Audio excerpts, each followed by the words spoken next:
South Africa is experiencing its most severe power cuts on record 2 months after government announced emergency measures to end the outages. Eskom today launched 3 programs to procure much-needed power for the national grid, which has seen the country plunged into stage 6 load shedding. We're joined by independent energy research consultant Hilton Trollip. Hilton, good evening to you. Thank you for your time. Eskom seems to be struggling with stabilizing its internal supply. They're now looking outward and saying, well, who can help us at least with this 1,000 megawatts that is needed immediately? Let's talk about the options that are available for the power utility. Good evening, Kathy. So firstly, the Eskom needs a lot more than 1,000 megawatts. Level 6 load shedding means that there's 6,000 megawatts missing to get out of load shedding. So that's very important. And also, this isn't new. Eskom, a number of years ago, already said there was 4,000 megawatts missing. In other words, that's what they're short.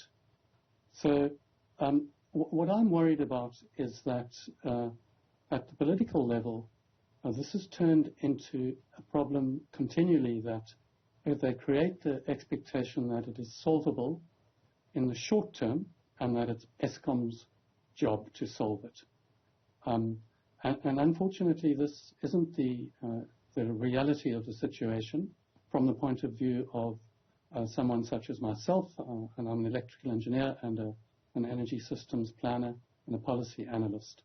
So I think what's happening, I wasn't at all shocked or surprised with the load shedding. Eskom, at their system status report about 6 months ago, told us that we would have ongoing load shedding. It's just a matter, every now and then there won't be load shedding, but every now and then there will be increasingly severe load shedding. And yes, I think we must go and try and find additional supply, and they might be able to find 1,000 megawatts from big companies such as Sasol and Sappi that have got their own generators. But this is it's firefighting, and it's just a small contribution to getting over load shedding. Why do you believe that the solution is not necessarily in Eskom's hands? So Eskom's got a fleet of 13 coal-fired power stations, and each one of those coal-fired power stations has got about 6 huge big generators in it. Many of those power stations are approaching 50 years old. Many are 40 years old. They're really old and they're unreliable. They're at the end of their life. So at the moment, the units that have broken down, that haven't been taken off for planned maintenance, we're sitting at somewhere around 16,000 megawatts of units that have just broken down. There are 80 approximately of those units. 16,000 megawatts is about 32 that have just broken down. Now the thing is, those are old. They can't be made young again. They're at the end of their lives. There's a limit to what you can do with old power stations. There are also some other factors. It is well known that Eskom has gone through more than 10 years of state capture, of pillaging, of irresponsible executive management, hammering those assets. So they're even in worse condition than they would be for their age. So there's no magic way that Eskom can turn. And just to add one more piece of detail, there are 2 new power stations, Medupi and Kusile. Between them, they've got 12 800 megawatt big generators. But there are huge design faults in those 2 new power stations. They started building them in 2006. And also there was corruption and bad construction connected partly to the corruption in building those stations. So they don't only have problems with the old stations, they've got severe problems with the new stations. And it's humanly possible to do certain things, but it's not humanly possible to do others. And in my experience of maintenance of the performance of big machines such as this, it's simply not credible that Eskom will be able to return this fleet to the kind of performance where there won't be load shedding. And I think Eskom have been clear about this.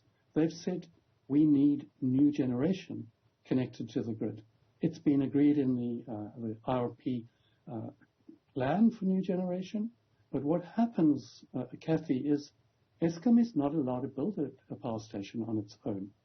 The law, the Electricity Regulation Act, specifies that the Department of Mineral Resources and Energy has to come up with a plan for new generation, and then it is the only government department and its minister is the only one empowered to then decide who is going to build those power stations, when, and what they're going to be. And that is where the problem is. Hilton. Since 2015, we have not signed one new contract of any size for new generation capacity. And I think that's a really important point that you're bringing up. But just to take a couple of steps backwards, when it comes to even the interventions that Eskom itself has spoken about with regard to the current fleet that it does have, it has always emphasized intervention by way of maintenance that it said needed to be done that would improve the electricity stability situation and introduce and improve the generation capacity. And it also spoke about the work that needed to be done, especially to try and correct some of the defects at the new power stations. Those are things that have been commitments made by Eskom itself to try and lessen the blow. Of course, the fact that we keep finding ourselves here says that the power utility is not able to do that at the scale that it needs to be done to prevent at least something like stage 6 load shedding. That's correct. It said it will improve the situation and it will try and improve the defects of those power stations. But at the same time as that they are doing that, they have these stations that are 50, 40, 35, 30 years. They're getting older and older each year. So it's inevitable that they will all in the end break down and be closed. That will happen. It's just a matter of when, and that's currently happening. So yes, Eskom, it is critical that Eskom do everything it can, what is humanly possible, to carry out the maintenance. But there's a limit to what maintenance can do, and there's a limit to what the defects that can be corrected. And remember, Eskom doesn't have infinite finances and infinite resources. It doesn't have perfect engineers and perfect organization and management. It's a normal, it's an organization that has been really damaged, and they're trying to fix at the same time as they're trying to fix those machines. So one has to have a realistic assessment. And yes, Eskom could hardly go on air and say, sorry, there's nothing we can do. They have to go and say there's everything we can do. But Eskom have said very clearly and publicly there's a shortage of 4,000 megawatts. They've also said that this year there will most likely be a risk of load shedding the whole year. So there's no surprise when this happens. And then with these 80 units that are unreliable and old, it's unpredictable when they're going to break down. And the thing is, when there's constant pressure on the system, there's pressure on management to do maintenance quickly, which is already with compromised teams and compromised skills, compromised by all the damage done to Eskom. And they put the machines back into service. And then when they break down, these unplanned breakdowns, they call about it, unplanned outages, it's far worse because it breaks. And then you first got to find out what's wrong, get the space to fix it, etc., etc. So it's a compounding situation. All right. What I find very worrying is how the Department of Mineral Resources and Energy has managed to shift the blame onto Eskom, and they've done this deliberately. Statements have been made by their minister that it's Eskom's fault, not the fault of not putting new power onto the grid. But it is clear to everybody that can understand the system that, yes, Eskom must do its maintenance, but its job is made impossible unless we start putting new generation onto the grid.